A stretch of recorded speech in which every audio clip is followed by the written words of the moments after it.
and the treatment of women is in the news again this week. But the narrative has become a little more fractured since a month ago when thousands of women protested at Parliament House and in capital cities around the nation. Instead of supporting all women, it has become clear that really much of this movement is about only supporting some women, those with the right sort of ideas from the right sorts of backgrounds. Actor-turned-activist Magda Jabansky, for reasons best known to herself, took to Twitter this week to attack Scott Morrison's wife, Jenny, suggesting that her subdued presence by her husband's side as he signed a condolence book for Prince Philip was straight out of the dystopian theocracy depicted in The Handmaid's Tale. Look here.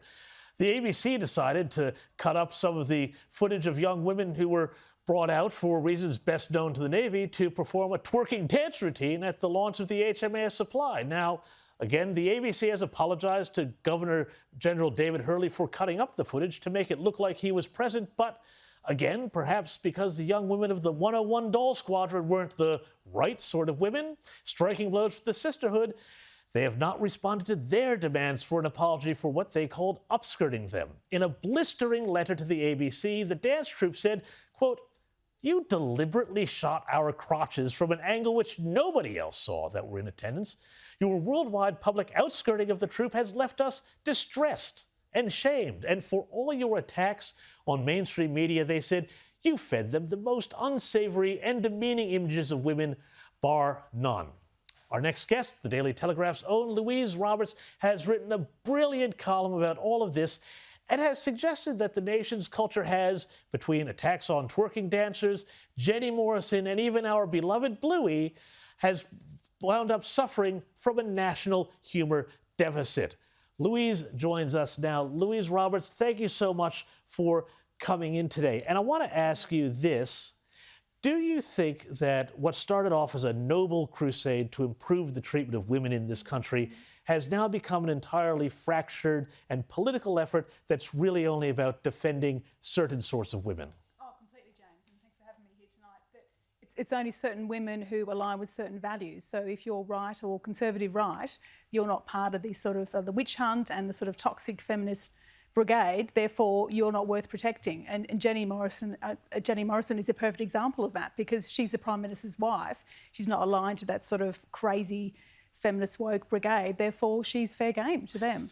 But, you know, not only is Jenny Morrison the Prime Minister's wife, she is also, I think, somebody who presents an image of extreme normality in the best way. You know, she's a mother. She appears by all appearances to be in a loving relationship with her husband, in a happy family. And I think that this might be something that a lot of people on the left have a bit of a problem with, you know, that happy nuclear family. Do you think that this movement has overplayed its hand by making sport of somebody who I think probably an awful lot of women in Australia identify with? Yes, we identify with her. We don't identify with the rabid left woke movement that attacks women. And we know that they attack family as an institution. Family is the enemy. Family is not the enemy to normal people like you and I who've got, you know, spouses and children and so forth. But to them, it's a problem and therefore has to be systematically attacked at every opportunity. And what did you make of some of the reaction to the way those dancers were covered? I mean, was this, again, some of the reaction, especially we saw from the ABC, which now it turns out appears to have also been responsible for pushing some of the most salacious footage? We've also seen some of their commentators tut other media outlets, including the Daily Telegraph, for their treatment of this story. Do you make, is there a class issue with this? Is there some other issue at play that the left just doesn't identify with these women as potential heroes for them? I think it's a decency issue as well, James, because these are women who have agency in being dancers. They took the job. They knew what was required. I mean, whether you think it was... And they spoke very eloquently about it. Oh, they did. I mean, that statement from them is terrific. It really is. It really sort of puts the ABC back in their box, as it were. But I think these are women who were happy to be there. They weren't dragged there kicking and screaming. And I think the way it was filmed and edited to make it look like the top brass were watching them and sort of horrified by that was terribly unfair to them. And they were subjected to ridicule when, in fact, they didn't deserve that. They're an amateur dance group, sure, but they didn't deserve to be pilloried the way they were. Yeah, and I want to go on, too, because we saw another case of a high-profile woman this week, Christine Holgate, the former head of Australia Post. Now, personally, I was very sympathetic to her when she talked about how she was treated and that she, was basically dispatched for doing something that was within her remit to do.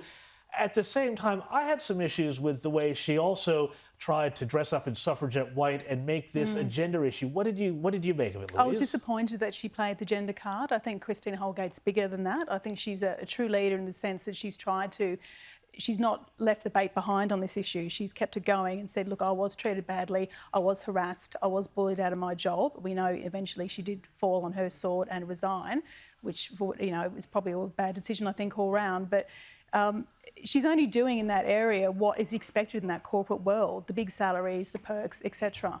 Yeah, and so just when you tie all of these sorts of, they're very disparate things. They're, you've got the wife of the Prime Minister, you've got this executive, you've got these amateur dancers. What does it say about our national character and also this movement that was supposed to be about women that is now fragmenting, and that it's also, I think, possibly being cynically used by some people to try and, save their skin in the press? I think what it says is the average Australian woman who is traditional, maybe a Christian, maybe, has children and identifies with being a wife or a mother, as the Prime Minister's wife does as well, we're the enemy. Yeah, and I think that's very well said. And I can't let you go, though, because I know that you have a very cute blue healer. I do. You do a lovely, lovely blue healer.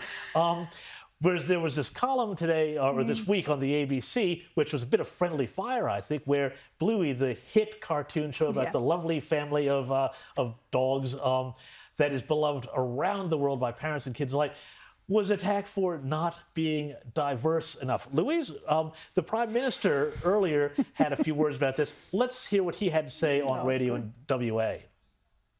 Bluey's safe in I can tell you, the Morrison government's hands. I'm a big fan of Bluey. My dog Buddy, I reckon, likes Bluey as well. And so, hands off Bluey. Is the Prime Minister right? Was this commentator barking up the wrong tree? Oh, completely. I mean, Blue healers have had a rough week. There's no doubt. It's given them pause for thought, I think, at this whole debate. But it's crazy. I mean, the fact that the PM is commenting on it just shows the peak level of stupidity we've got to with attacks on cartoons. I think that says it pretty much as good as anyone can. Now, I want to take, we've got a bit of social media feedback here from the show. Dallas Robert Harper has, on this issue that we were talking about just now, said, it's funny, she said, Jenny Morrison is in the public eye and is open to be critiqued or criticized, but Magda Jabansky didn't think it was fair when it was reversed. She's put herself in the public eye, so the same rules apply, unfortunately. He says, Haley Dotterell has written on our Facebook page, what a sad, self-loathing and awful individual Magda Jabansky has turned out to be. Ironic that she'll be hosting The Weakest Link, a role that suits her to a T. Julie Houghton says, these greenie lefties are the biggest bullies out there. What's their problem?